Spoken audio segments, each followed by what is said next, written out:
નવસારી જિલ્લા પ્રાથમિક શિક્ષક સંઘ દ્વારા શાળા છોડ્યાના પ્રમાણપત્ર એલસી ગુજરાતી અને અંગ્રેજી બંને ભાષામાં આપવા બાબતે ઉઠાવાયેલા પ્રશ્નોને લઈ જિલ્લા પ્રાથમિક શિક્ષણાધિકારીશ્રીએ રાજ્ય સ્તરે મહત્વપૂર્ણ રજૂઆત કરી છે.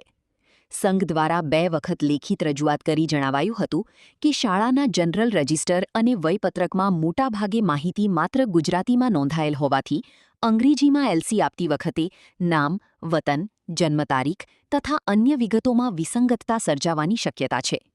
આ મુદ્દાને ગંભીરતાથી લઈ જિલ્લા પ્રાથમિક શિક્ષણાધિકારી નવસારીએ તારીખ 28/4/2026ના રોજ માનનીય નાયબ શિક્ષણ નિયામક શ્રી ગાંધીનગરને સત્તાવાર પત્ર પાઠવી જરૂરી માર્ગદર્શન માંગ્યું છે. પત્રમાં આધાર કાર્ડ, જન્મ દાખલા, એફિડેવિટ, બેંક ખાતા અને અપાર આઈડીમાં નામભેદ જેવા પ્રશ્નો અંગે સ્પષ્ટ સૂચના આપવા વિનંતી કરવામાં આવી છે. જિલ્લાના તમામ શાળાઓમાં એકરૂપતા જળવાઈ રહે તે માટે હવે રાજ્યકક્ષાથી માર્ગદર્શિકા બહાર પડી તેવી શિક્ષક વર્ગમાં અપેક્ષા વ્યક્ત થઈ રહી છે.